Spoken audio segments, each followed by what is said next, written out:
I'm John, welcome back to the channel. We're in Driffield, North Yorkshire. We're just going to have a look around the railway station. There is a little bit of history around here, not just around the station, around the town in general, so we're going to have a quick look around, see what we can dig up. I think we're actually in East Yorkshire, so apologies if I've offended anyone. I think I said North Yorkshire.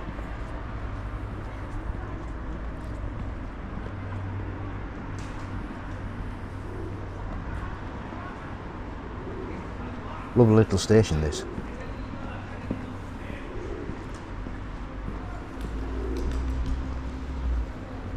Nice little weighing scales here.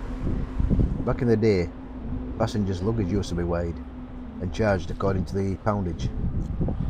So it was opened in 1846 by the York and North Midland Railway. Still in use, as you can see, the train just leaving there for York.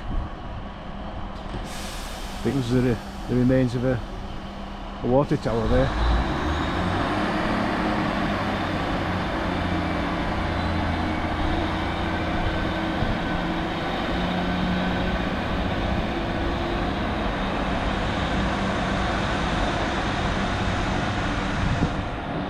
And that would have been the original station master's house. It did have an overall roof at one time. Looks like it's been replaced by a more modern structure.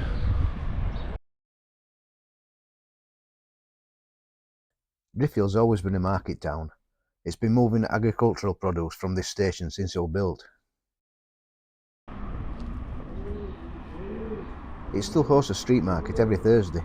It's well worth a visit, to be fair.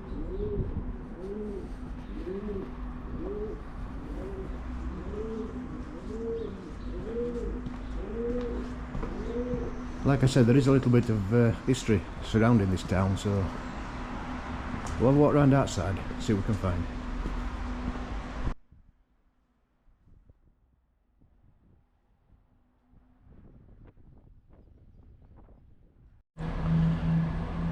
This would have been a cobbled entrance at one time. You can still see the stones which were put there to deflect the cartwheels, whatever they're called.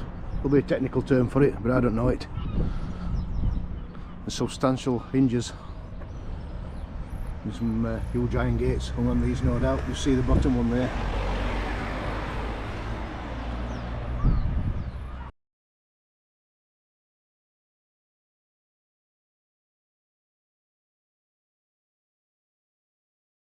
Same on the other side, look. Bottom was just buried. There's a little bit of a memorial here to the servicemen who fought in the First World War and never returned, fortunately.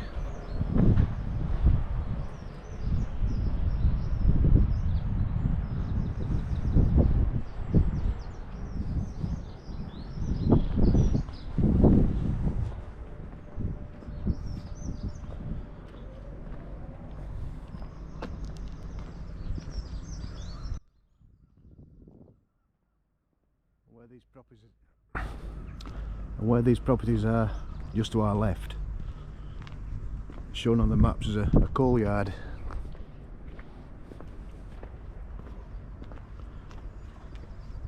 There's still a siding going off the main line. It's now used as a maintenance yard for Network Rail. You'll see some vans in there. That's the station frontage.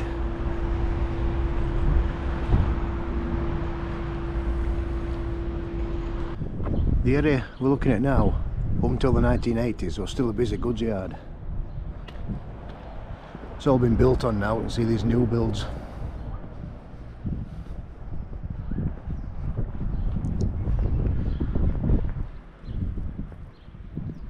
I'll put a map up. The railway line is just the other side of this wooden fence. We'll have a look from up on this bridge.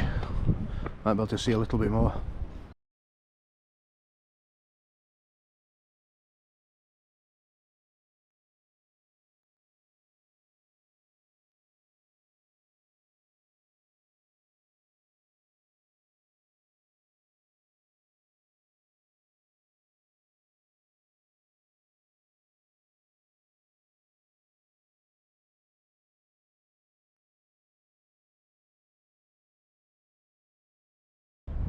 That's looking back towards the station. So just to our left there would have been the goods yard.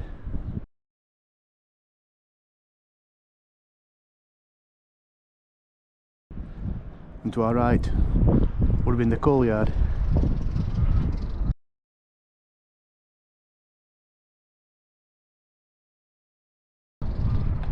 Looking up towards Bridlington.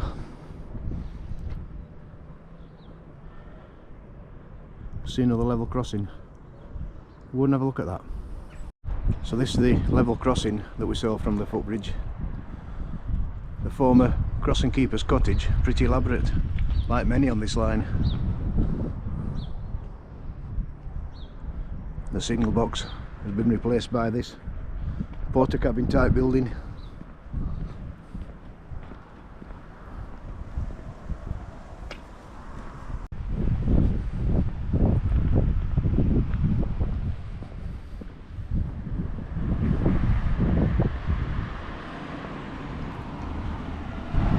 The building remains we're looking at here was White Sugar Mill. I think it opened something like 1862 and it remained in use until 1947. Still quite a bit remaining. I understand there's planning consent to demolish what's left and put houses on this site. Cast iron drain pipe there. Yeah, I understand it's going to be developed for housing,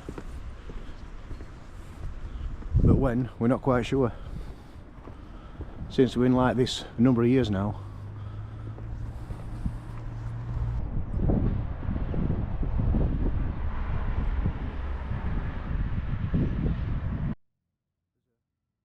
There's a number of bricked up entrances to this mill.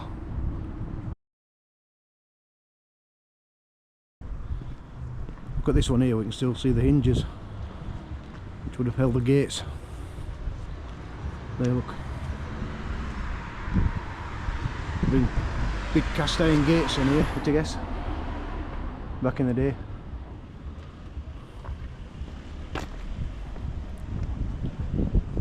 This is obviously a staff entrance, perhaps to some offices. Look at the steps up.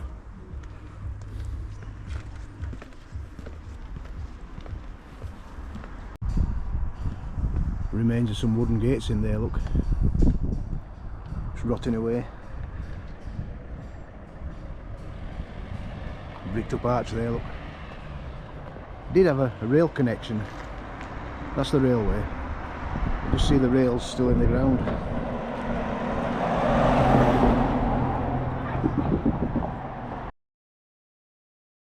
Like we mentioned earlier, Driffield was established as a market town long before the railways came along. The Driffield Canal here opened in 1770 and connects with the River Hull.